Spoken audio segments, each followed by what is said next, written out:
দুনিয়া যার জন্য যেটুকু বরাদ্দ এটুকুই মিলবে, বেশি হবে, বেশি হবে। বেশি পরিশ্রম করলে বেশি দুনিয়া উপার্জন, মিশা কথা। তো মাটি কাটে যেতে তার বেশি উপার্জন হওয়ার কথা, কারণ তার তো ঘাম ধরে বেশি। কথা বলেন না কেন? যারা ঢাকা শহরে রৌদ্রের মধ্যে অল্প চালায়, রিক্সা চালায়, তো সে তো কষ্ট বেশি করে, তো তার টাকা বেশি হওয়ার কথা না? তাহলে যে বেশি পরিশ্রম করবে আপনার সে বেশি উপার্জন করবে, এটা কেন? বেশি শিক্ষিত হইলে বেশি উপার্জন, বহুত শিক্ষিত হ্যাঁ ঘাস কাটে বসবে। একটা চাকরির জন্য জুতা খড়ে হইয়া 3-4 জোড়া শেষ, মূর্খের অধীনে তারপরে চাকরি করে। আমি চিনি, মানে যে মিয়া বস, গার্মেন্টসের মালিক, ওই হলো একের গন্ড মূর্খ। আর ওই ম্যানেজার সাহেব যিনি অধীনে চাকরি করে, উনি ডক্টরেট করা বিদেশে। কি তোর বেশি পড়লে দুনিয়াবি বেশি উপার্জন হয়, এটাও তো ভুল কথা। কারণ অনেক মূর্খ লোক আছে যাদের কোটি কোটি কোটি কোটি টাকা নাই। আমাদের লাকসামে একজন আছে, আমাকে বাড়ি ঢাকা শহরে একটা পূর্ণাঙ্গ মডেল টাউনের নাম। মডেল টাউন বুঝেন মানে একটা বিল্ডিং না, একটা বিশাল বড় এলাকা মনে করে। এলাকার সবগুলো পুরো এরিয়াটার নাম বেটা বেটা, একবারে বন্ধ মূর্খ। আমরা দেশে কয় রে হে পেপার উল্টে ধরে, পেপার কেমনে ধরে এটাও জানে, পেপারটাও বাউ করে ধরতে হয়। এমন মূর্খ, কিন্তু হাজার হাজার কোটি টাকার নাম। তো কি হয়েছে? এজন্য এর অর্থ বলি না, ওই শব্দের মধ্যে, অক্ষরের মধ্যে, বইয়ের মধ্যে রিজিক, রিজিক আসমান। ওয়াফিস সামাই রিজকুকুম ওয়া মা তুআদুন, আসমানের রিজিক। আল্লাহ বলছেন অফিস সামাই রিজকুকুম, তোমাদের রিজিক আসমান, তোমাদের রিজিক আসমান। অতএব ওইখানে আল্লাহ তাআলা যার জন্য যা বরাদ্দ করে, এটা একদম সহজ বিষয়। এটা মানলে জীবন একদম সহজ, যে আমার জন্য তাই আসবে যা আমার জন্য আল্লাহ তাআলা বরাদ্দ করছে।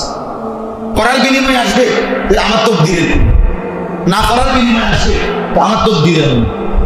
অর্থাৎ যাকে আল্লাহ যেভাবে দিবেন, কে কোথায় নড়াচড়া করবে, আল্লাহ তাআলা এটা সিদ্ধান্ত করা আছে। বলে আমি তাহলে হুজুর কামাই রোজগারি বন্ধ করি, চাই করতে আই, আমি বন্ধ করে স্নান করতে খাই। আপনি দেখেন করতে খাস, অর্থ হলো আপনি পারতেন না। যার জন্য যখন যেই মুহূর্তে সে কোথায় থাকবে, এটা তো আল্লাহর ফয়সালা আছে। তো কাজে আপনি কাম না কইরা আপনার বাপের ক্ষমতা অনেক ঘুরে যাবে, কারণ এটাই তো তাকদীর। কথা বুঝেন? এটা তো লেখাই আছে আপনার জন্য, লেখাই আছে আপনার রিজিক সৌদি আরব রিয়াদে আপনি এনে ভাত খেলেন, আপনার বাপে খাওয়াইতে বলুন, ঠিক এই সময় মতো আপনাকে মালিক ওই পাঠাই দিবে, আপনার রিজিকের জায়গা পাঠাই দিবে, কর্মের জায়গা পাঠাই দিবে। এই জন্য আল্লাহ তাআলা যার জন্য যেভাবে বন্টন করছেন ওইভাবেই হবে। নাহলে পঙ্গু মানুষ, অসল মানুষ, অক্ষম মানুষ, ওরা খায় কেন? ওর জন্য আল্লাহ এইভাবেই লিখে রাখছে কার মাধ্যম দিয়ে খাবো, কে খাবো।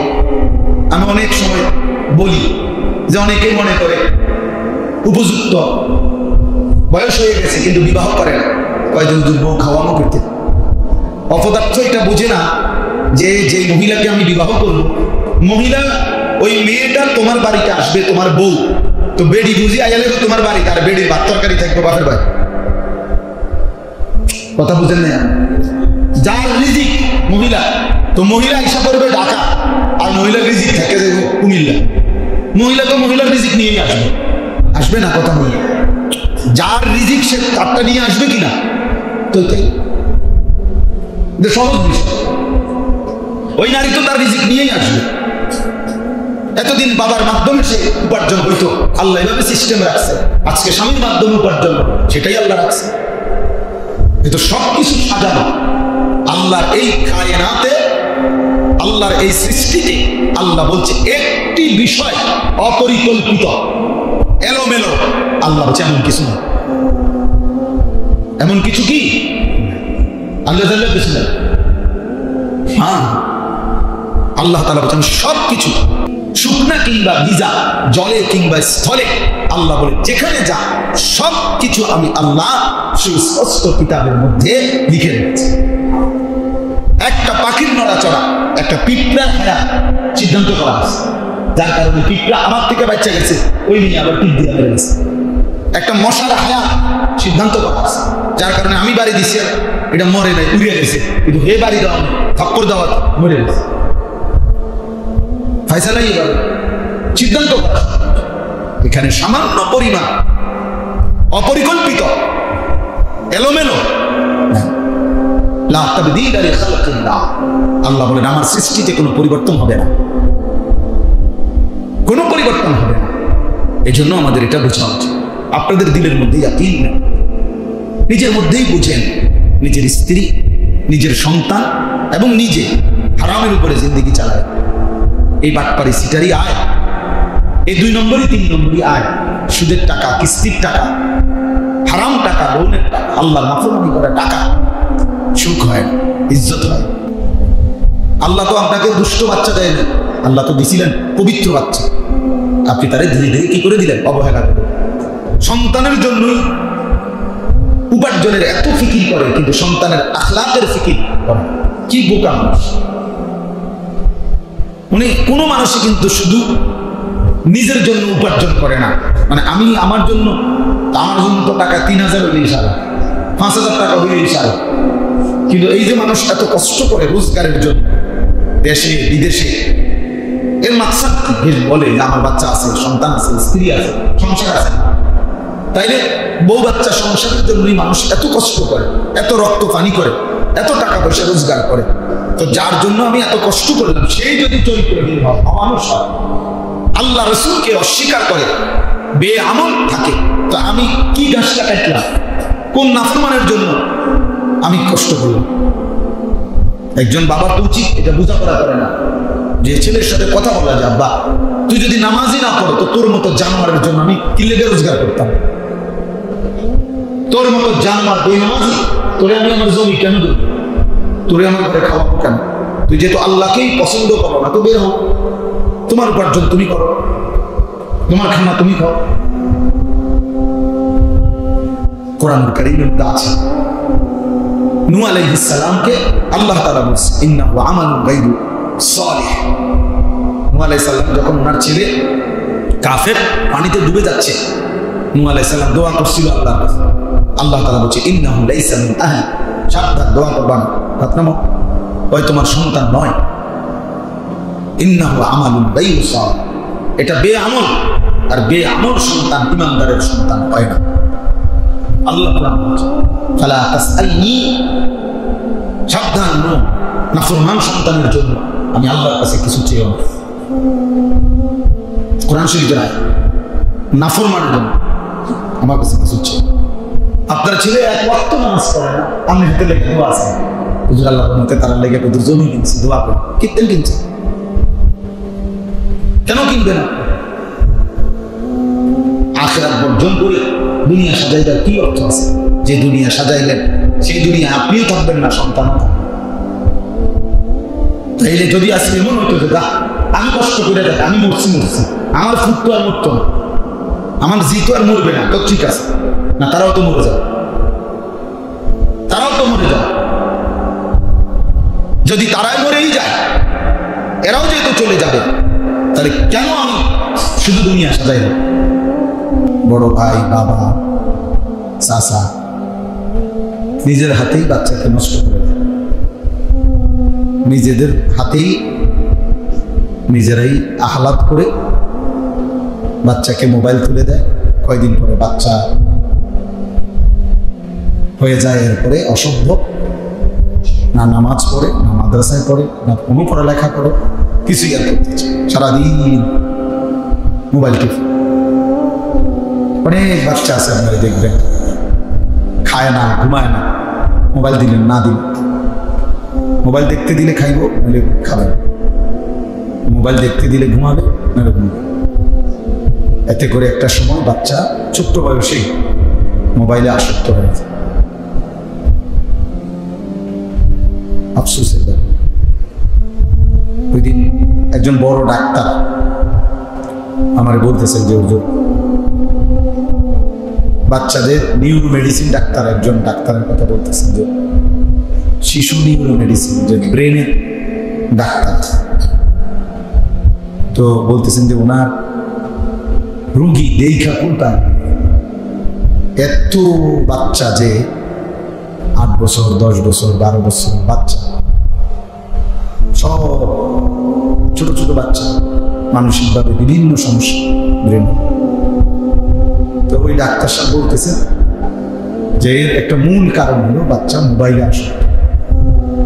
ছোট বাচ্চা মায়ের বেখেয়ালি, বাবার বেখেয়ালিতে ধীরে ধীরে মোবাইল টিপতে টিপতে এখন আর এইটা ছাড়া কোনো কিছুতে তারা যদি মারে ধরে আশ্রয় তারে মোবাইল দিত। কত ছেলে আমরা দেখি, মাদ্রাসা তো আমরা ছেলেরা বাড়িতে গেলে প্রত্যেক বন্ধে যখন বাড়ির যায় 3 দিন 5 দিন 4 দিন, তো ফিরে আসলে আবার মাদ্রাসা খুললে 2-4 জন ছাত্র ছুটে যায় মানে আসে না। কারণ কি, এই 3-4 দিনে 5 দিনে বাড়িতে এই পরিমাণ মোবাইল টিপসে যে কোনোভাবেই আর তার কাছে মাদ্রাসায় যাইতে মন চায়। বাড়িতে মজা, বাড়িতে বলে বাচ্চা মানে আসল কথা হলো মোবাইল টিপ। ফলে অভিভাবকের হাতেই সন্তান বরবাদ। হাদিসের মধ্যে আছে আল্লাহ নবী সাল্লাল্লাহু আলাইহি ওয়াসাল্লাম, এটাই নবীজি বলছে, প্রতিটি মানব সন্তান বাচ্চা আল্লাহকে মানার পুরা যোগ্যতা নিয়েই ভূমিষ্ঠ হয়, কিন্তু মা বাবা ইহুদি বানিয়ে দেয়, খ্রিস্টান বানায় দেয়, অগ্নিপূজক বানিয়ে দেয়। নবীজি বলছে পিতা মাতা বাচ্চাটাকে বেঈমান বানায় দেয়, বেঈমান মুশরিক বানায় দেয়। বাচ্চা তখন আর নিয়ন্ত্রণ করতে পারে, আফসোসের বিষয়। অথচ একজন মুসলিম মা বাবার প্রথমেই শেখা উচিত ছিল যে আমার সন্তানের জীবন গঠনে আমার দায়িত্বটা কি, কিভাবে সন্তানকে গড়তে হবে। টেলিভিশন থেকে শিখে, আল্লাহ কোরআন থেকে শেখার প্রয়োজন, টেলিভিশন থেকে শিখছে। টেলিভিশনের মহিলা বলছে 2 বার ব্রাশ করতে, লাগবে সাবান লাগাইতে, কাজে এটাই সঠিক। টেলিভিশনের ওই বেটি বলছে। অথচ এই ব্যাপারে আল্লাহ কোরআন বা রাসূলুল্লাহ সাল্লাল্লাহু আলাইহি ওয়াসাল্লাম তিনি কি বলছেন এটা জানারও প্রয়োজন, জানারও প্রয়োজন। ইসলাম একটা বাচ্চা একেবারে শুরু থেকে খেয়াল রাখছে, এত সুন্দরভাবে সাজানো আছে যে একটা পুরুষকে বলছে তুমি যে স্ত্রী নির্বাচন করবে সেটা যেন দিনদার, ফাজফার বিজাতিদ দ্বীন। নবীজি বলছে দিনদার স্ত্রীকে প্রাধান্য দিও, তারিবাত ইয়াদা, যদি না করো আল্লাহ যেন তোমার বেইজ্জতি করে। নবীজি বলছে আল্লাহ যেন তোমাকে কি করে, বেইজ্জতি করে। নবীজি এই কথাটা বলছে, যদি দিনদারি, দিনকে প্রাধান্য না দেওয়া। কেন? তাফসীরের মধ্যে হাদিসের ব্যাখ্যায় আছে এর একটা অন্যতম কারণ হলো এটা শুধু এই নারী আমার স্ত্রী না, এ আমার আগত সন্তানের কি মা। তাহলে তার চরিত্রের উপরে, তার আখলাকের উপরে আমার আগামী বংশ, আগামী জেনারেশন, আমার আগামী সন্তানের ভবিষ্যৎ, এইটাই যদি বাজারে ঘুরে না হয়, মানুষের বেড়াইতে দেখাও না হয়, তো এর ঘর থেকে, এর গর্ভ থেকে, গোবর থেকে তো দুর্গন্ধই ছড়াবে, এখান থেকে সুঘ্রাণ আসবে করতে। তো যে নারী বেহায়া, বেপর্দা, যে নারী নিজেকে দেখানো বাইরে এটাই পছন্দ করে, গান, নাটক, সিনেমা, হিন্দি সিরিয়াল, টেলিভিশন, এটা নিয়েই যার জীবন কাটে, সময় কাটে, এই অপদার্থ মহিলার থেকে নেককার সন্তান কিভাবে? তাইলে ইসলাম বাচ্চার জন্য, বাচ্চার মাকে পর্যন্ত খেয়াল রাখছে। আমার কাছে সুন্দর বই আছে, কোরআন সুন্নাহর আলোকে প্যারেন্টিং, মানে পিতা মাতা কিভাবে একবারে জন্মলগ্ন থেকে সন্তানকে গড়ে তুলবে, এটা ইসলামের আলোকে সুস্পষ্ট ব্যাখ্যা।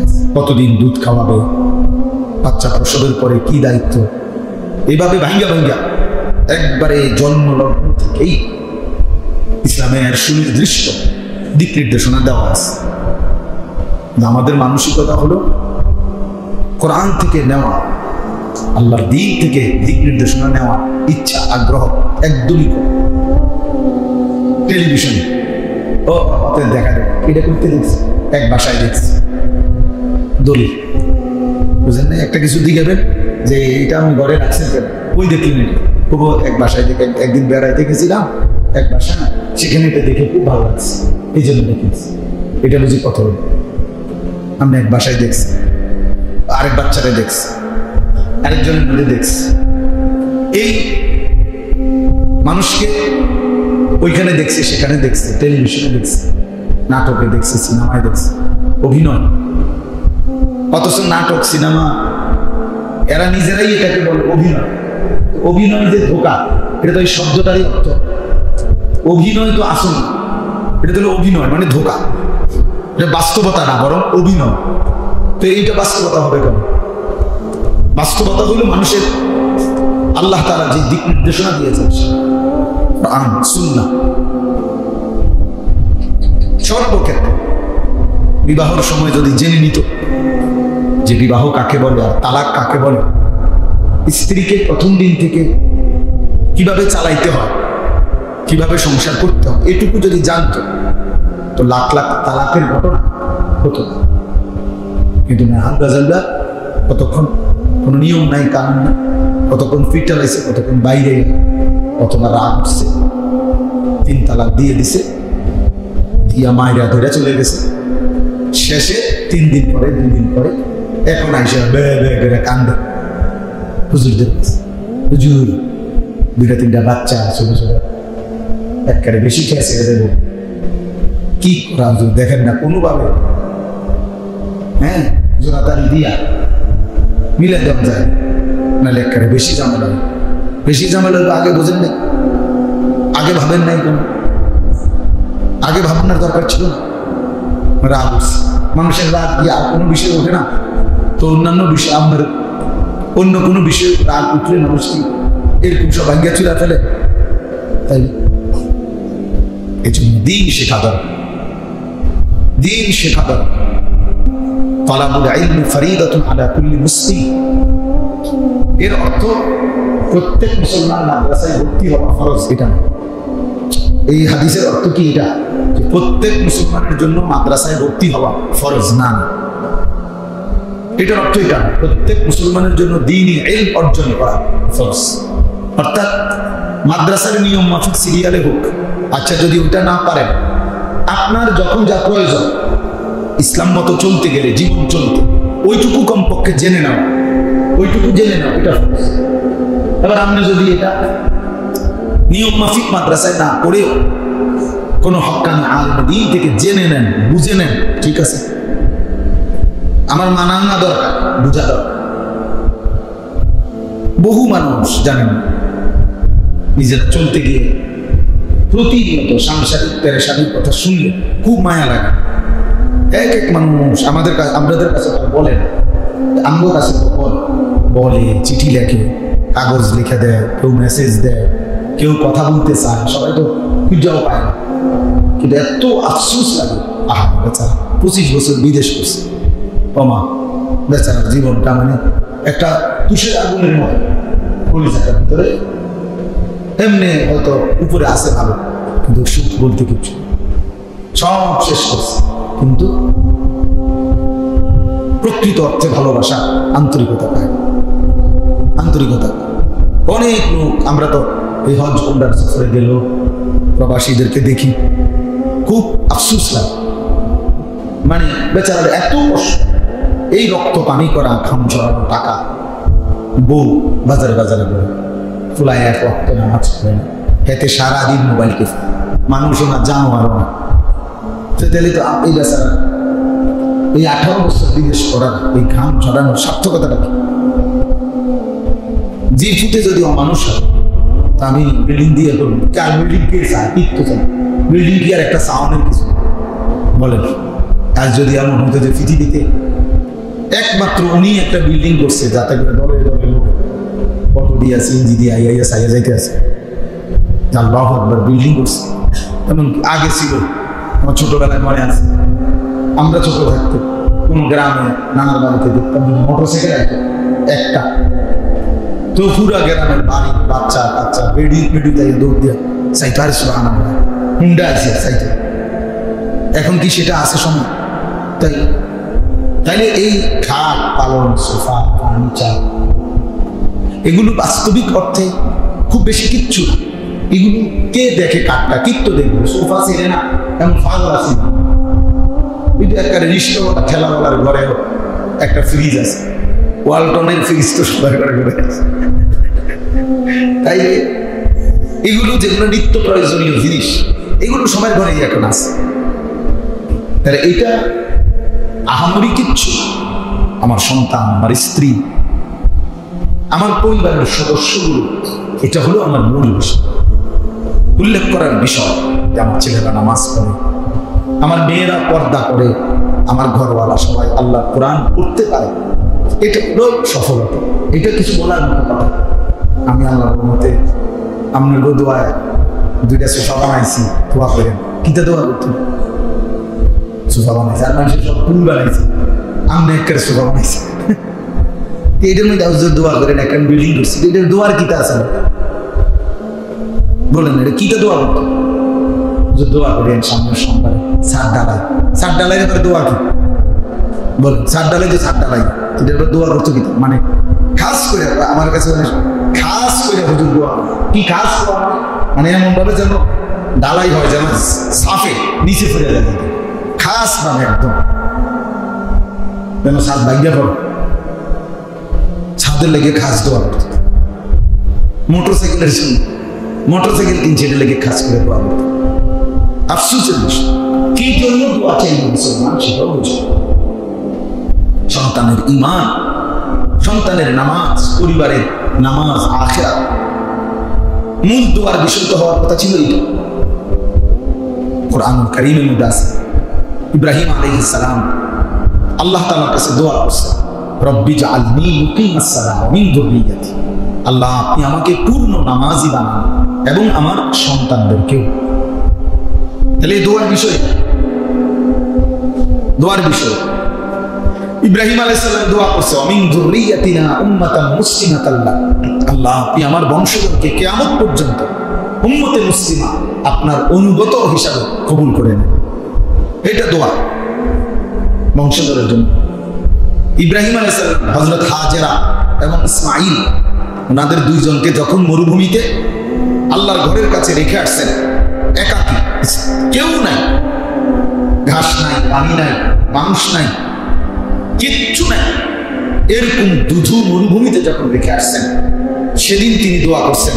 কোরআন শরীফে আছে, রব্বানা লিয়ুকিমুস সালাহ, আল্লাহ আমার স্ত্রী সন্তান যেন নামাজ আদায় করে। কোন মুহূর্তে? যে মুহূর্তে এক ফোঁটা পানি নাই, বিছানা নাই, মানুষ, তখনও উনি ফিকির করছেন যে আল্লাহ আমার সন্তান বিবি তারা যেন নামাজ পড়ে। ও বাস্তবকারী আল্লাহ, এগুলো আমি জানি। ওনার ইয়াকিন ছিল যারা আল্লাহ সৃষ্টি করছেন তারা যদি আল্লাহ হায়াত দেয় তো রিজিক হবে। যার হায়াত আছে তার কি আছে? এটা সোজা হিসাব, সোজা হিসাব। আর কোনো মানুষের সব বেলা পেট ভরে ভাত খায়, তো কাজেই কম বেশ হইতেই পারে, কম বেশ হইতেই পারে। কেউই আপনার সব বেলা কি খায় না, পেট ভরা খায় না, তো কাজে হায়াত আছে তো রিজিক আছে। ইন্না রিজকা লা ইয়াতলুবুল আবদা কামা ইয়াতলুবু আজারাহু, নবী সাল্লাল্লাহু আলাইহি ওয়াসাল্লাম বলেন, নিশ্চয়ই কোন মানুষের মৃত্যু যেমন তাকে তালাশ করে আনে, রিজিকও তাকে সেভাবে তালাশ করে আনে। আপনার রিজিকই আপনাকে খুঁজে নিবে, খুঁজে নিবে। আপনি ফিকির এত অস্থির হওয়ার কিছু। তাহলে আমাদের এটা বোঝা উচিত। এই আপনারাই বোঝেন, 10 জন হোক 5 জন হোক, একজনেই বোঝেন যে আমার আসলে কর্তব্য কি। কর্তব্য এই যে ছোট বাচ্চা মনে করে এই বাবার কাছে আমানত, আমানত। এক বাচ্চার হাসি সারা পৃথিবীর শ্রেষ্ঠ হাসি। কোনো বাবা কোনো মা যখন ছোট্ট মাসুম বাচ্চার হাসি দেখে, তো এক বাচ্চার হাসি সারা পৃথিবীর সব সুন্দরের চাইতে আমার কাছে মনে হয় কোটি গুণ বেশি সুন্দর। পবিত্র হাসি, গুণামুক্ত হাসি, গুনাহমুক্ত, কারণ সে মাসুম, সে নিষ্পাপ। তাহলে এই যাকে আল্লাহ তাআলা আমার হাতে দিছিলেন নিষ্পাপ, আমি তারে ধীরে ধীরে নষ্ট করি। তো এটা আমানতের খেয়ানত হলো না?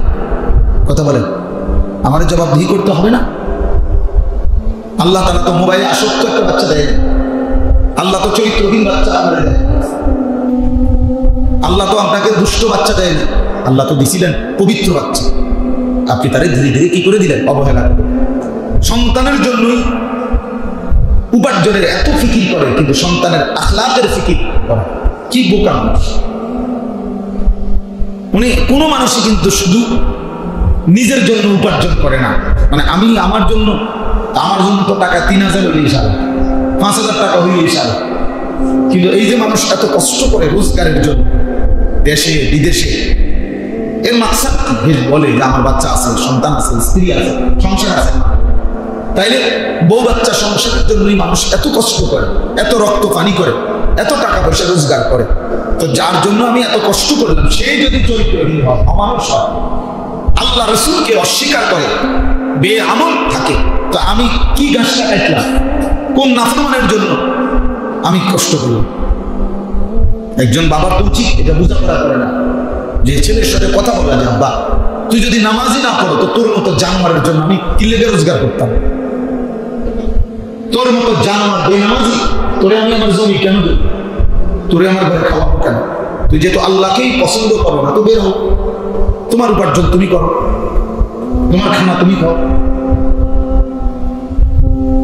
কোরআন কারীমের মধ্যে আছে নূহ আলাইহিস সালামকে আল্লাহ তাআলা বলেন ইন্নাহু আমালুন গায়রু সালিহ। নূহ আলাইহিস সালাম যখন ওনার ছেলে কাফের পানিতে ডুবে যাচ্ছে, নূহ আলাইহিস সালাম দোয়া করছিল আল্লাহর কাছে। আল্লাহ তাআলা বলেন ইন্নাহু লাইসা মিন আহলি, সাবধান, দোয়া করবা না, আপনারা ওই তোমার সন্তান নয়। ইন্নাহু আমালুন গায়রু সালিহ, এটা বেআমল, আর বেআমল সন্তান ঈমানদারের সন্তান হয় না। আল্লাহ ফালা তাসআলনি, সাবধান নূহ, নাফরমান সন্তানের জন্য আমি আল্লাহর কাছে কিছু চেয়েও না। কোরআন শরীফের আয়াত, নাফরমানের জন্য আমার কাছে কিছু চেয়ে। আপনার ছেলে এক ওয়াক্ত নামাজ পড়ে না, আমি হাতে লেগে দোয়া আছে, হুজুর আল্লাহ রহমতে তারা লেগে হুজুর জমি কিনছি, দোয়া করে কিনতেন, কিনছে কেন কিনবেন? আখিরাত বর্জন করে দুনিয়া সাজাইবার কি অর্থ আছে? যে দুনিয়া সাজাইলেন সেই দুনিয়া আপনিও থাকবেন না, সন্তান। তাইলে যদি আজকে এমন হইতো যে আমি কষ্ট করে দেখ, আমি মরছি, আমার ফুট তো আর মরতো না, আমার জি তো আর মরবে না, তো ঠিক আছে না, তারাও তো মরে যাবে, তারাও তো মরে যাবে। যদি তারাই মরেই যায়, এরাও যেহেতু চলে যাবে, তাহলে কেন আমি শুধু দুনিয়া সাজাই? আমার জন্যই আমি কি করলাম? বাচ্চার জন্য কি করলাম?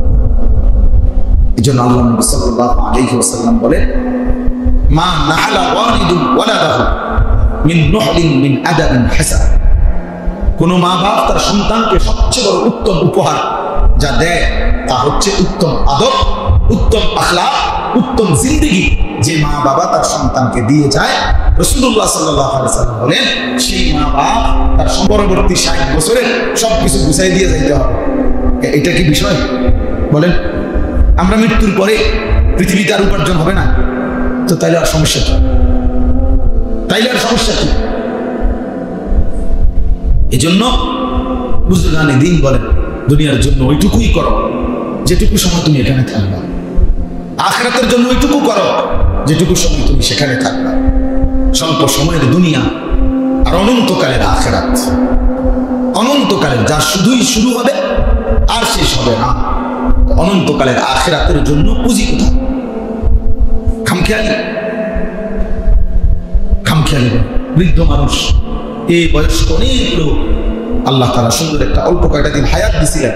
বয়স্ক মানুষ এমন সুন্দর হায়াত, এই আপনার বসে বসে জিমা, আর বাকি টাইম পান খায়, বন খায়, বিড়ি খায়, চা দোকানে বইয়া থাকে, ফাইলের পর আপেল টাফেল খায়, মাও খায়, আর সিটিং এই গপ মারে বসে বসে। এর জন্য আখিরাত, এটুকুতেই আখিরাত। এত খামখেয়ালি করলে আখিরাত মিলবে? আল্লাহ আমাদেরকে বুঝার তৌফিক দান করেন। এজন্য বা আপনারা এটা ভাবতে শিখবেন, নিজের ছেলে, নিজের মেয়ে, নিজের স্ত্রী এবং নিজে, আমি এবং আমার পরিবার, তাদের আখিরাত এটাই আমার জিন্দেগি, ডিউটি। আমার নামাজ সন্তানের নামাজ, আমার ঈমান সন্তানের ঈমান, আমি গুনাহ থেকে বাঁচবো, পরিবারকেও বাঁচাবো। এই ফিকির রাখা, এই ফিকির রাখা। দুনিয়া যার জন্য যেটুকু বরাদ্দ এটুকুই নিন, বেশি হবে, বেশি হবে। বেশি পরিশ্রম করলে বেশি দুনিয়া উপার্জন, মিশা কথা। তো মাটি কাটে যেতে তার বেশি উপার্জন হওয়ার কথা, কারণ তার তো ঘাম ধরে বেশি। কথা বলেন না কেন? যারা ঢাকা শহরে রৌদ্রের মধ্যে অল্প চালায়, রিক্সা চালায়, তো সে তো কষ্ট বেশি করে, তো তার টাকা বেশি হওয়ার কথা না? তাহলে যে বেশি পরিশ্রম করবে আপনার, সে বেশি উপার্জন করবে, এটা কোনো কথা? বেশি শিক্ষিত হইলে বেশি উপার্জন, বহুত শিক্ষিত, হ্যাঁ, ঘাস কাটে বলবে। একটা চাকরির জন্য জুতা ক্ষয় হইয়া 3-4 জোড়া শেষ, মূর্খের অধীনে তারপরে চাকরি করে। আমি চিনি, মানে যে মিয়া বস, গার্মেন্টসের মালিক, ওই হলো একেবারে গন্ড মূর্খ। আর ওই ম্যানেজার সাহেব যিনি অধীনে চাকরি করে, উনি ডক্টরেট করা বিদেশে। কি তোর বেশি পড়লে দুনিয়াবি বেশি উপার্জন হয়, এটাও তো ভুল কথা।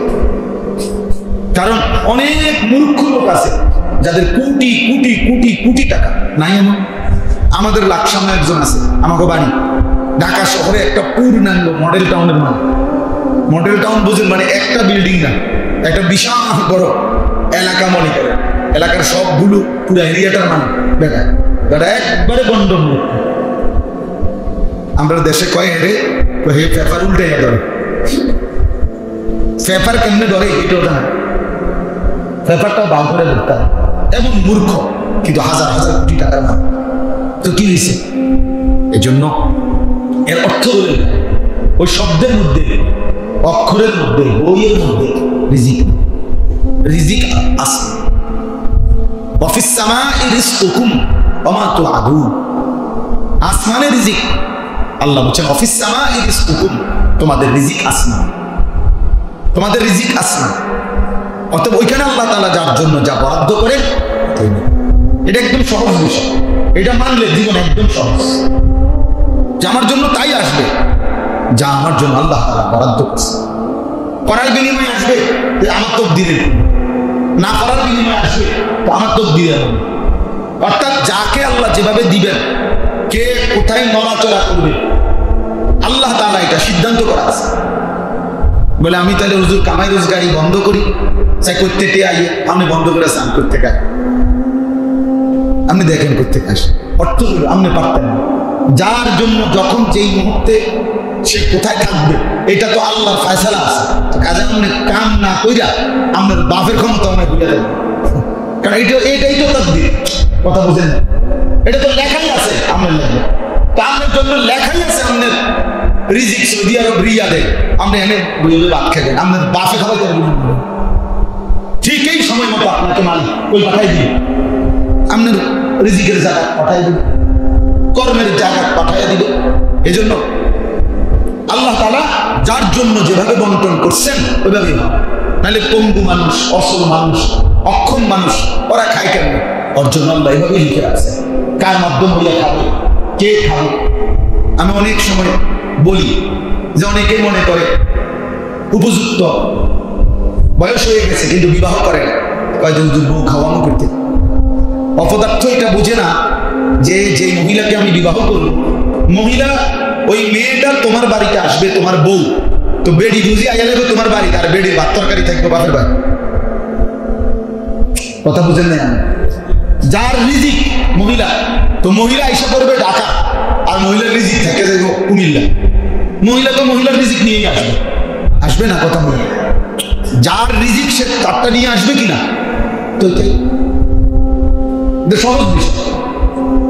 ওই নারী তো তার রিজিক নিয়েই আসবে। এতদিন বাবার মাধ্যমে সে উপার্জন হইতো, আল্লাহ এভাবে সিস্টেম রাখছে। আজকে স্বামীর মাধ্যমে উপার্জন, সেটাই আল্লাহ রাখছে। কিন্তু সবকিছু সাজানো আল্লাহ এই কায়নাতে, আল্লাহর এই সৃষ্টিতে আল্লাহ বলছে একটি বিষয় অপরিকল্পিত এলোমেলো, আল্লাহ বলছে এমন কিছু না। এমন কিছু কি আল্লাহ তাআলার কিছু না। হ্যাঁ, আল্লাহ তাআলা বলেন সবকিছু, শুকনা কিংবা ভিজা, জলে কিংবা স্থলে, আল্লাহ বলে যেখানে যা সবকিছু আমি আল্লাহ সুস্পষ্ট কিতাবের মধ্যে লিখে রেখেছি। একটা পাখির নড়াচড়া, একটা পিঁপড়ার হায়া সিদ্ধান্ত করা আছে, যার কারণে পিঁপড়া আমার থেকে বাচ্চা গেছে, ওই নিয়ে আবার টিপ দিয়ে বেড়ে গেছে। একটা মশার হায়া সিদ্ধান্ত করা আছে, যার কারণে আমি বাড়ি দিচ্ছি, এটা মরে নাই, উড়ে গেছে, কিন্তু হে বাড়ি দেওয়া থপ্পর দেওয়া মরে গেছে। ফায়সালাই এবার সিদ্ধান্ত করা। এখানে সামান্য পরিমাণ অপরিকল্পিত এলোমেলো লা তাবদীলা লিখালকিল্লাহ। আল্লাহ বলেন আমার সৃষ্টিতে কোনো পরিবর্তন হবে না, কোনো পরিবর্তন হবে না। এই জন্য আমাদের এটা বোঝা উচিত।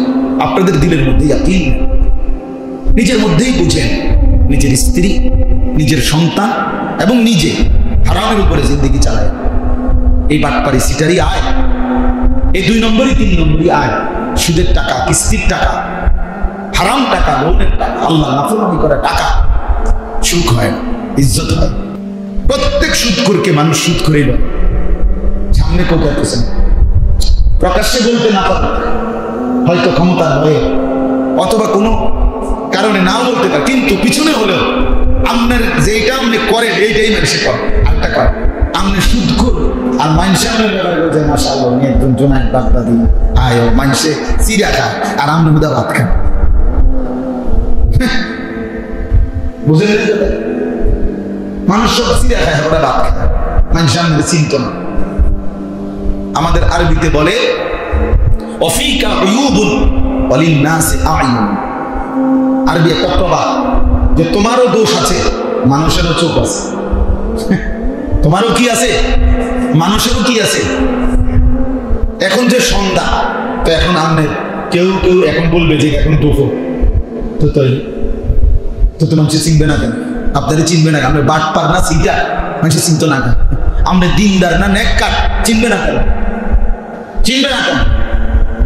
অতএব প্রত্যেকটা মানুষ এটা বোঝা উচিত, হারাম করে নাফরমানি করে ইজ্জত মিলে না, সম্মান মিলে না, ঘৃণিতই হয়। কেউ হয়তো বলতে পারে, কেউ হয়তো বলতে পারে না, এতটুকু। কিন্তু তাকে তার পরিচয়ই মানুষ চিনে, তার পরিচয় চিনে। এই জন্য আমরা প্রত্যেকে ইনশাআল্লাহ ওই বাচ্চার কথা বলতে গিয়ে বলছি এতগুলো কথা। অর্থ হলো এটা বোঝানো, নিজে দিন শিখেন, দিনের উপরে চলেন, সন্তানকে দিন শেখান, স্ত্রীকে দিন শেখান। আমরা মুসলমান, এছাড়া আমাদের কোনো মুক্তি নাই, আমাদের কোনো নিরাপত্তা দুনিয়ার কেউ দিবে না। আজকে ৭৭ বছর ধরে এই গাজা ফিলিস্তিনের মুসলমান নির্যাতিত। কোন দেশ, ইউরোপ, এই জাতিসংঘ এরা সমাধান দিবে না। এটা এই ৭৭ বছরে পৃথিবীর বহু সমস্যার সমাধান হয়েছে, কিন্তু এটা মুসলমানের বিষয় দেখা এটার সমাধান হয়। কারণ এই বেঈমানরা সমাধান দিবে, আমেরিকার বাফেও আমাদের সমাধান দিবে না, কোনোদিনও দিবে। এগুলো সব ভুয়া, ধোঁকা। আমাদের সমাধান আমাদের আল্লাহ, আমাদের সমাধান, আমাদের বিজয় আমাদের আল্লাহই দিবে। এবং নির্দিষ্ট সময়ে নিশ্চিত ৯৫০ বছর পরে নূহ আলাইহিস সালামের জাতি ধ্বংস হবে, এটাও তারা ভাবে নাই। কিন্তু ৯৫০ বছর কষ্ট দিছে নূহ আলাইহিস সালামকে, একদিন 2 দিন মনে করে। ৯৫০ বছর পরে হলেও যেহেতু জালেম পাপী ধ্বংস হয়েছে, অতএব কথাই ইয়াকিন রাখতে হবে জালেমের পতন নিশ্চিত। সময়ের ব্যবধান, সময়ের কি কাকে আল্লাহ কতদিন পরে ধ্বংস করবে, বেইজ্জতি করবে, সেটা আল্লাহর ফয়সালা, সেটা আমি আপনি জানি না। এটি আমাদের লগে মিটিং করে কোনো কি হয় না, আল্লাহর ইচ্ছা। কার পতন কখন হয়? ফেরাউনের পতন যতদিনে হয়েছে, নমরুদের পতন কোনো অতদিনে হয়েছে, বুঝেন নাই? সব জাতি অবাধ্য সমান সময়ে ধ্বংস হয় না, সব জালেম সমান সময়ে ধ্বংস হয়। কেউ ৪৮ বছরে ধ্বংস হয়েছে, কেউ ১৬ বছরে ধ্বংস হয়েছে। ১৬ বছর পরেও কেউ ভাবে নাই, আগের দিন না, ফজরের পরেও কেউ বলতে পারে নাই যে আগামী ঘন্টা ৪ পরে ১১টা, ১১:৩০ দিকে, জোহরের আগে ভাগ্য যাইবে, এটা কেউ বুঝে। কেউ ভাবে কেমনে বাঁচবো, কোন সিস্টেমে বাঁচবে কেউ বোঝে না। বাঁচছে আর সময় কইছে বাঁচিয়ে গেছে, এবার হই হই হই হই, এবার আনন্দ। তাইলে পতন নিশ্চিত, বরবাদি নিশ্চিত, জুলুমের পতন হবেই, অন্যায়কারী ধ্বংস হবে। এই ইসরায়েল, এই ইন্ডিয়া আজকে জুলুম করতেছে, মোদিরও শেষ আছে, আল্লাহর শেষ নেই। ট্রাম্পেরও কি হবে, শেষ হবে, কিন্তু রবের কি হবে না। নেতানিয়াহু ওই বেঈমানের দিন শেষ হবে, কোনো সন্দেহ, কোনো সন্দেহ। এজন্য আল্লাহ তাআলা যেহেতু আছেন, থাকবেন, কাজে বিজয় আজ কিংবা কাল, সফলতা মুমিনেরই হবে, ইমানদারের। শেষ পর্যন্ত মুমিনের সম্মান থেকে যায়, বেঈমান নাফরমান পৃথিবীতে হারিয়ে যায়। ওই জুনায়েদ বাগদাদির আমলে, ও বাগদাদের কোন ধনী ব্যক্তির নাম পৃথিবীর কেউ বলতে পারবে না, কিন্তু জুনায়েদ বাগদাদির নাম শুনে যাবে। রাবেয়া বসরির আমলে কোন সুন্দরী নারীর নাম কেউ জানে না, কিন্তু রাবেয়া বসরির নাম সবাই জানে, জানে না? হ্যাঁ। বাইজিদ বুস্তামির আমলে বড় পয়সাওয়ালা কে ছিল কেউ জানে না নাম, কিন্তু ওনার নাম সবাই জানে। তাহলে পৃথিবীতে ইমানদারি টিকে থাকে, সেজদাওয়ালা, তাকওয়াওয়ালা, আল্লাহকে রাজি খুশি করছে যে সেই শেষ পর্যন্ত কি টিকে থাকে। কোন নাফরমান, কোন বেঈমান, কোন হারামখোর, কোন বেহায়া নারী টিকে থাকে, টিকে থাকে, টিকে থাকে। আহা, ক্ষমতাধর মন্ত্রী যার কথায় শত শত মানুষের হাজারো রায় হয়েছে, যার কথায় শত শত মানুষের জেল খাটছে বছরের পর বছর, এক হুকুমে তাকে প্রকাশ্যে আদালতে মানুষ থাবড়ায়। কি নির্মম পরিণতি! এটা শুধু রাজনীতির হিসাব না, এটা সবক। আমি রাজনীতির মানুষ, কিন্তু আমি দেখে আমার কাছে খুব আফসোস লাগছে, চিন্তা লাগছে যে হায় হায়, প্রচন্ড প্রতাপশালী মন্ত্রী সাহেব এখন তাকে আদালতে নিতেছে, আর সাধারণ মানুষ পিছনে থাপড়াইতে আছে।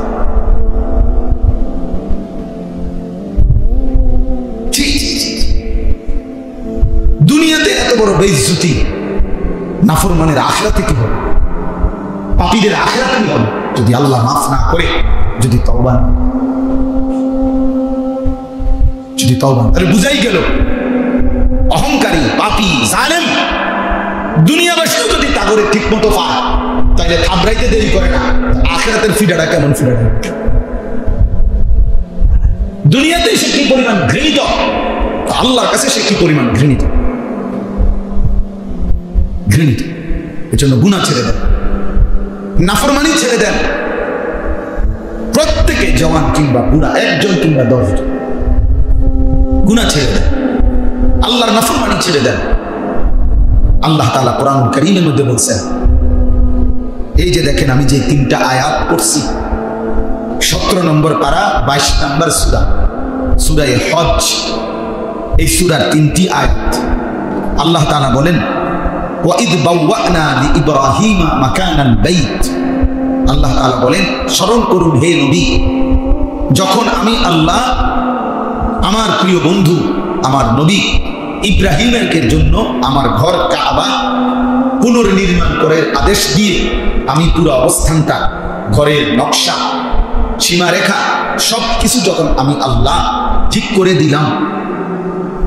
আল্লাহ বলেন, এই জমিনের মধ্যে আমি আল্লাহ সর্বপ্রথম মানুষের জন্য প্রথম কি বানাইলাম, ইন্না আউওয়ালা বাইতিন বুদিআ লিন-নাসি লাল্লাযী বিবাক্কা। আল্লাহ বলেন, এই জমিনের প্রথম আমি মানুষের জন্য বানিয়েছি ইবাদতের ঘর, কাবা। কাবা তাহলে মানুষকে পৃথিবীতে, মানুষের আসার পরে, জন্মের পরে, বুঝ হওয়ার পরে, এই পৃথিবীতে এক মানুষের প্রথম পরিচয় ইবাদত।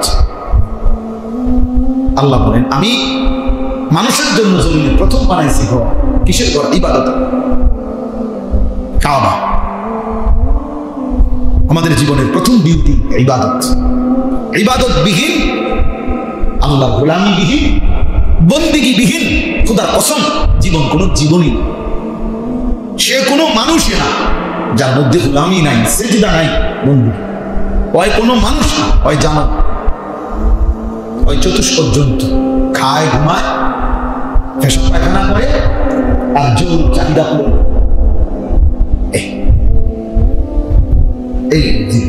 এই তো জন্তু জানোয়ারের জীবন, এ তো হাইওয়ানের জীবন। মানুষ তো তাকেই বলে যে ইবাদত। আল্লাহ তাআলা মানুষকে বানাইছেনি ইবাদতের জন্য, আর বানাইয়া মানুষকে আবাদ করবার আগে ইবাদতের ঘর আবাদ করছে। ইন্না আউওয়ালা বাইতিন বুদিআ লিন-নাস, আগে ঘর আবাদ করছেন, ইবাদতের ঘর। এজন্য আমরা কিতাবে পড়ছি কোন মুসলমান কোন ইমানদারের উচিত বাড়ি করবার আগে, নতুন জায়গা কিনবার আগে, যেখানে বসতি করবার আগে লক্ষ্য করা আমার ইবাদতের জায়গা, মসজিদ, নামাজের ব্যবস্থাপনা এখানে আছে কি,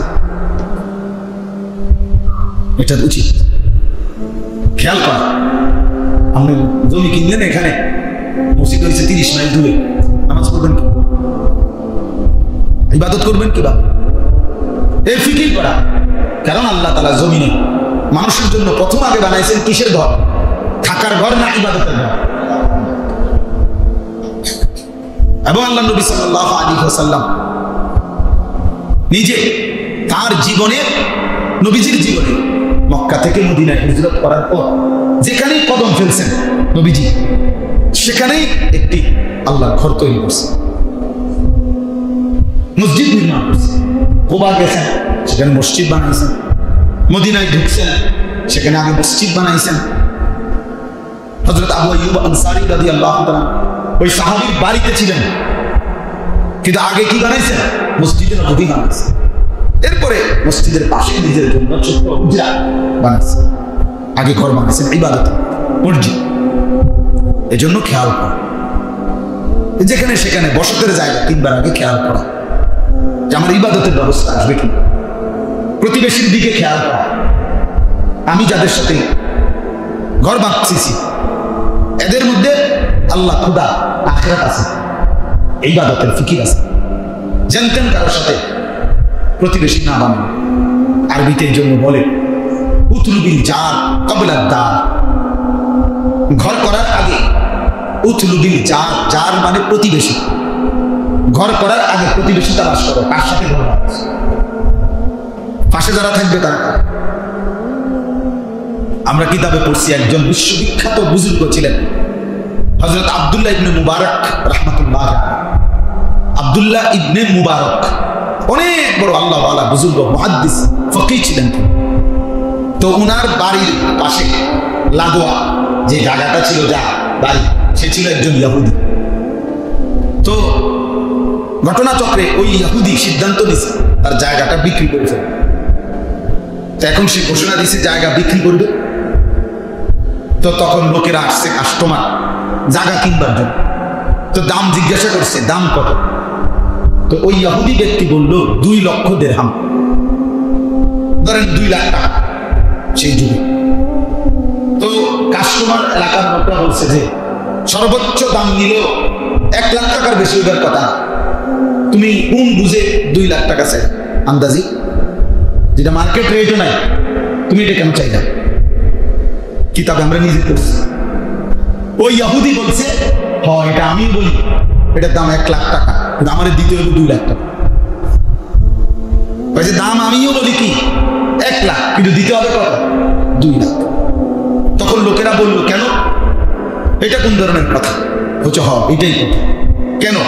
বলছে 1 লক্ষ টাকা জায়গার দাম, আর 1 লাখ টাকা প্রতিবেশী হিসাবে আব্দুল্লাহ ইবনে মুবারকের মতো এত বড় সৎ ন্যায় করা ব্যক্তিকে যে পাইবা, এটার জন্য। এমন উত্তম প্রতিবেশী যে পাইবা, এটার জন্য আরেকটা। তার মানে উত্তম প্রতিবেশী নিয়ামত, নিয়ামত। ঢাকা শহরে এমন বহু বাড়ি আছে, শহরে বন্ধ, 5 তলা 10 তলা বিল্ডিং, ভাড়া থাকে কত মানুষ।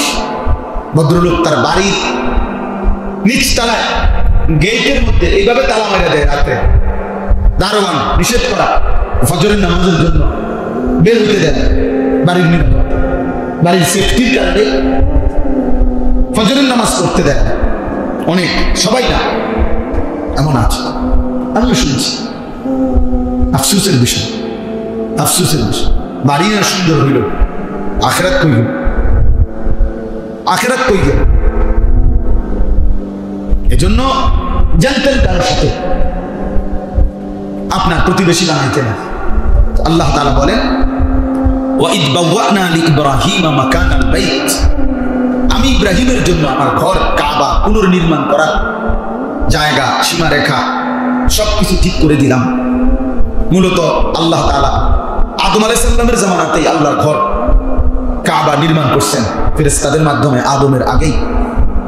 নূহ আলাইহিস সালামের জামানায় যখন তুফান আসছে, আল্লাহর কুদরতে আল্লাহর ঘর কাবার উপরের যে দেওয়াল প্রাচীর সাইডের এটা তুলে দিয়েছেন, শুধু নিচের ভিত্তিটা ছিল মাটির নিচে, উপরে মানে ফাউন্ডেশনটা ছিল, উপরের অংশটা কি আল্লাহর কুদরতে আল্লাহ তুলে দিয়েছেন। এরপরে দীর্ঘদিন এভাবেই ছিল। ইব্রাহিম আলাইহিস সালামের জামানায় এসে আল্লাহ তাআলা ইব্রাহিমকে বললেন, তুমি আমার সেই ঘর কাবা এই প্রাচীর দেওয়াল পুনর্নির্মাণ করো। তো ওনার মাধ্যমে আল্লাহ তাআলা ঘর নির্মাণ করলেন এবং ওনাকে জায়গা, দৈর্ঘ্য কত, প্রস্থ কত সব ঠিক করে দিলেন। দিয়া আল্লাহ বললেন, ইব্রাহিম তাকে আমি আমার ঘর বানাইলাম তোমারে দিয়া, তোমার ছেলে সহ, তিনটা উদ্দেশ্যে। এক নাম্বার, এই কাবা আল্লাহ কেন বানাইলেন, ইব্রাহিমের মাধ্যমে আবার ঠিক করাইলেন কেন? আল্লাহ বলেন তিন উদ্দেশ্য।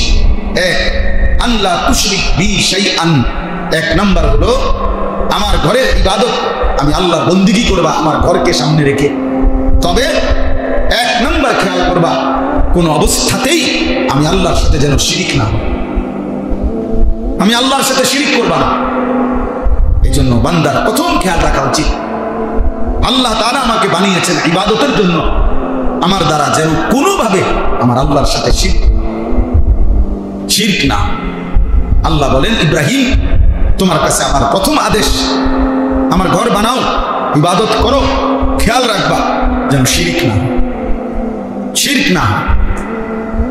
দুই নাম্বার, ওয়াতাহির বাইতিয়া লিত-তাইফিন ওয়াল কাইমিনা ওয়ার রুকআইস সুজুদ, আমার এই ঘরকে পবিত্র রাখো আমার তাওয়াফকারী বান্দাদের জন্য এবং নামাজি বান্দাদের জন্য।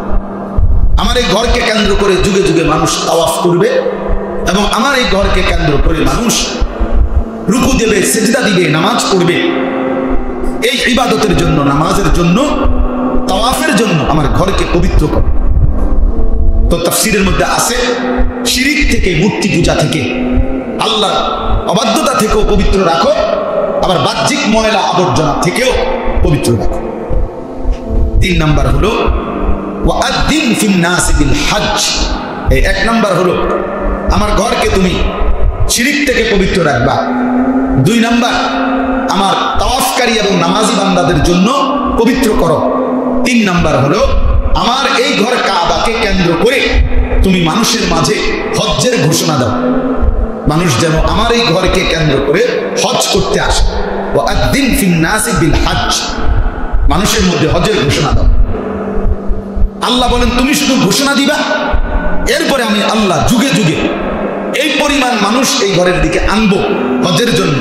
ইয়াতুকা রিজালান, কেউ কাছাকাছি জায়গা থেকে পায়ে হেঁটে আসবে, আর কেউ ওয়ালা কুল্লি দামিরিন ইয়াতিনা মিন কুল্লি ফাজ্জিন আমিক, পৃথিবীর প্রতিটা গলি গলি, প্রতিটা দেশ, প্রতিটা ভূমি থেকে দলে দলে দূর দূরান্ত থেকেও আমার বান্দারা আমার এই ঘরে হজ করতে আসবে, তুমি শুধু ঘোষণা দিয়া দাও।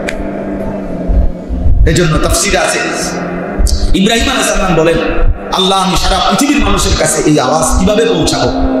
আল্লাহ তাআলা বলছেন, ডাকা এটা তোমার দায়িত্ব, পৌঁছানো আমার দায়িত্ব, আমার দায়িত্ব। ওয়া আলাইয়াল বালাগ, পৌঁছানো আমার দায়িত্ব, তুমি ডাক দাও, তুমি ডাক দাও। তো ইব্রাহিম আলাইহিস সালাম ডাক দিয়েছেন। তাইলে এই কাবা মক্কা শরীফে যেটা ইব্রাহিম আলাইহিস সালামের মাধ্যমে আল্লাহ তাআলা বানিয়েছেন, তিন উদ্দেশ্যে। এক নাম্বার, যেন শিরক না হয় বরং আল্লাহর ইবাদত হয়। 2 নাম্বার, এই ঘর যেন পবিত্র থাকে তাওয়াফকারী এবং নামাজীদের জন্য। 3 নাম্বার, এই ঘরে যেন আল্লাহর শ্রেষ্ঠতম ইবাদত হজ পালন হয়। এজন্য আলহামদুলিল্লাহ আমাদের প্রিয় নবী সাল্লাল্লাহু আলাইহি সাল্লামের চূড়ান্ত পবিত্রকরণের মাধ্যমে নবীজির সেই জামানা থেকে আজ পর্যন্ত এই 3 আমল শিরিক মুক্ত এবং ইবাদত, নামাজ, বন্দিগি এবং হজ আল্লাহর ঘরে হচ্ছে, ইনশাআল্লাহ কিয়ামত পর্যন্ত হতে থাকবে। এই মুহূর্তে আল্লাহর বান্দারা সারা পৃথিবী থেকে, আমাদের বাংলাদেশ থেকেও আলহামদুলিল্লাহ হাজী সাহেবরা ইতিমধ্যে গত 29 তারিখ থেকে পৌঁছে গেছে, যাচ্ছে প্রতিদিন। এখন প্রতিদিন ফ্লাইট হচ্ছে, আমাদেরও ফ্লাইট 28 তারিখ ইনশাআল্লাহ। তো আল্লাহর বান্দারা যাচ্ছে। আপনাদেরকে এই হজ্জের পবিত্র মাসে হৃদয়ে আল্লাহর ঘর জিয়ারতের আগ্রহ যেন জাগে, এই জন্যই আয়াত করছে। এই কথাই শেষ কথা, হৃদয়ে যেন একজন মুসলমানের আল্লাহর ঘরের প্রতি আগ্রহ জাগে। অনেক মুসলমান আছে যাদের উপরে হজ ফরজ, কিন্তু পৃথিবীর সবকিছু ব্যবস্থা করছে। 3 ফুটের বিদেশ যাইতে 8 লাখ করে 24 লাখ টাকা এই বুড়া মিয়া ব্যবস্থা করছে। বিল্ডিং এর যাবতীয় খরচ এবারে ব্যবস্থা করছে। এ পর্যন্ত না হলেও 20 শতক 30 শতক জমি কিনতে গিয়া যখন যত টাকা লাগছে সব উনি ব্যবস্থা করছে। কিন্তু নাফরমান আজ 60 বছরও বললে হজ্জের জন্য 6 লাখ টাকা ব্যবস্থা, এটা বললে তার কাছে এটা আসমান পরিমাণ মনে, এটা তার কাছে পাহাড় পরিমাণ মনে। করতে আমরা গরিব মানুষ, আমরা করতে হজ করি। ফুট বেঁধে সাড়াইছেন তেমনি, বাইক বিল্ডিং করছেন তেমনি, বাড়ির কোনা দিয়া যে জন্য 10 শতক কিনছেন, এটি আল্লাহ দেখছে না? কথা হয় না, এগুলো আল্লাহ দেখে নাই, এগুলো জিজ্ঞেস করবে না। তাহলে কোন ব্যক্তির কাছে মনে করেন, একজন ব্যক্তি, এই একটা উদাহরণ শুধু শুনে, মনে করেন একজন ব্যক্তির কাছে 10 শতক জমি আছে, তার বাড়ির না, বসত না, বসত ব্যতীত 10 শতক জমি আছে তার। এই 10 শতক জমির থেকে যদি 3 শতক 4 শতক বিক্রি করে হজের টাকা হবে, সংসারও চলবে এই 1.5 মাস, গড়ে 1.5 মাস হজের টাকা যাইতে আইতে। এটা প্যাকেজেই 40-42 দিন। এখন যদি কিছু অংশ জমি বিক্রি করে, যার দ্বারা হজ্জের টাকা সংসারের এই কয়দিনের খরচের টাকা হবে, স্বাভাবিক খরচ। আবার আসলে ফিরে আইলে বাকি জমি যে দূর আছে ওর দূর দিয়েও ইচ্ছা করলে সংসার চলবে।